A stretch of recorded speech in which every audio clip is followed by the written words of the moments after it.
ಮೊದಲನೇದಾಗಿ ಸ್ಟೇಜ್ ಮೇಲಿರೋ ಮುಖ್ಯ ಅತಿಥಿಗಳಿಗೆ ಹಾಗೆ ಬಹಳ ಸಮಯದಿಂದ ಮಕ್ಕಳು ಡ್ಯಾನ್ಸ್ ನೋಡ್ಬೇಕು ಅಂತ ಕಾಯ್ತಾ ಇರೋ ಅಪ್ಪ ಅಮ್ಮಂದಿರಿಗೆ ಅಜ್ಜಿ ತಾತಂದಿರಿಗೆ ಹಾಗೆ ನಾನು ಸೇರಿಸಿ ಕಾರ್ಯಕ್ರಮಕ್ಕೆ ಸ್ವಾಗತ. ನಿಮ್ಮ ಮಕ್ಕಳು ಶಾಲೆಯಲ್ಲಿ ಓದ್ತಿದ್ದಾರಾ? ಸರಿಯಾಗಿ ಓದ್ತಿದ್ದಾರೆ. ಶಾಲಾ ಬುಕ್ ಎಂದರೆ ಮಾತಾಡಿ ಅಂದ್ರು, ಅದಕ್ಕೆ ಸ್ಟೇಜ್ ಮೇಲೆ ಬಂದೆ.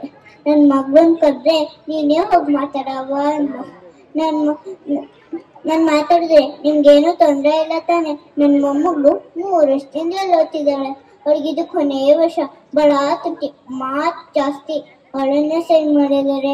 ಚೆನ್ನಾಗಿ ಓದ್ತಿದ್ದಾಳೆ ಅಂದ್ರೆ ಈ ಸ್ಕೂಲ್ ಚೆನ್ನಾಗಿದೆ ಅಂತ ನನ್ನ ಮೊಮ್ಮಗಳು 3 ವರ್ಷದಿಂದ ಓದ್ತಿದ್ದಾಳೆ. ಅವಳಿಗಿದು ಕೊನೆಯ ವರ್ಷ. ಬಹಳ ತುಟ್ಟಿ, ಮಾತು ಜಾಸ್ತಿ.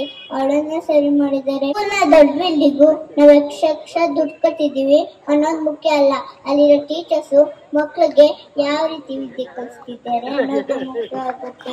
ಮಕ್ಕಳ ಮನಸ್ಸು ಹಸಿಗೋಡೆ ಇದ್ದಂಗೆ. ಈ ವಯಸ್ಸಲ್ಲಿ ಒಳ್ಳೆದನ್ನೇ ಕಲಿಸ್ತಾ ಹೋಗ್ಬೇಕು. ಅಡಿಪಾಯ ಚೆನ್ನಾಗಿದೆ, ಬಿಲ್ಡಿಂಗ್ ಗಟ್ಟಿಯಾಗಿರುತ್ತೆ ಅಂತಾರಲ್ಲ, ಹಾಗೆ ಮೊದಲು 3 ವರ್ಷದ ಕಲಿಕೆ ತುಂಬಾ ಮುಖ್ಯ ಭವಿಷ್ಯಕ್ಕೆ. ನಾನು ಓದಿಲ್ಲ, ಬರ್ದಿಲ್ಲ, ನಮ್ಮೆತ್ತರು ಓದಿಸ್ಲಿಲ್ಲ. ಬಡತನ, ಊಟಕ್ಕೆ ಕಷ್ಟ ಅಂತೀನಿ. ಓ ಮಕ್ಕಳ, ನಿಮ್ಮ ಅಪ್ಪ ಅಮ್ಮ ನಿಮ್ಮನ್ನು ಓದಿಸ್ಬೇಕು ಅಂತಾನೆ ಕಷ್ಟಪಡ್ತಾರೆ. ನಮ್ ಕಷ್ಟ ನಮ್ಮ ಮಕ್ಕಳು ಬೇಡ ಅಂತ. ನೀವು ದಾವಿನ ಇದ್ರೆ ಎಲ್ಲಾದ್ರೂ ಹೋಗ್ಬೋದಕ್ಕೋದು. ನಾನು ಎಲ್ಲೂ ಓದೋಳಲ್ಲ, ಬಂದೋಳಲ್ಲ. ನನ್ನ ಮೊಮ್ಮಗಳು ನಗ್ತಾಳ ಆದ್ರೂ ಸ್ಟೇಜ್ ಮೇಲೆ ಬರೋ ಹಾಗಾಯ್ತು. ಈ ಸ್ಕೂಲ್ ಹೆಸರೇನು? Bright teacher star. ಸರಿಯಾಗಿ ಹೇಳಕ್ಕೂ ಬರೀಕಲ್ಲ. ಆ ಸ್ಟಾರ್ ತರ ನಿಮ್ ಬದುಕಲು ನೀವು ಅಳಿತಾ ಇರ್ಬೇಕು ಮಕ್ಕಳ.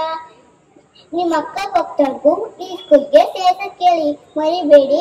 ಇಷ್ಟೊತ್ತು ಮಾತಾಡಕ್ಕೆ ಅವಕಾಶ ಮಾಡಿಕೊಟ್ಟ ಗೀತಾ ಮೇಡಮ್ಗೆ ಹಾಗೆ ನಾನು ಮಾತನಾಡಿ ಕೂತ್ಕೊಂಡೆ ಕೇಳಿಸ್ಕೊಂಡಿಲ್ಲ ನಿಮ್ಮೆಲ್ಲರಿಗೂ ನಮಸ್ಕಾರ.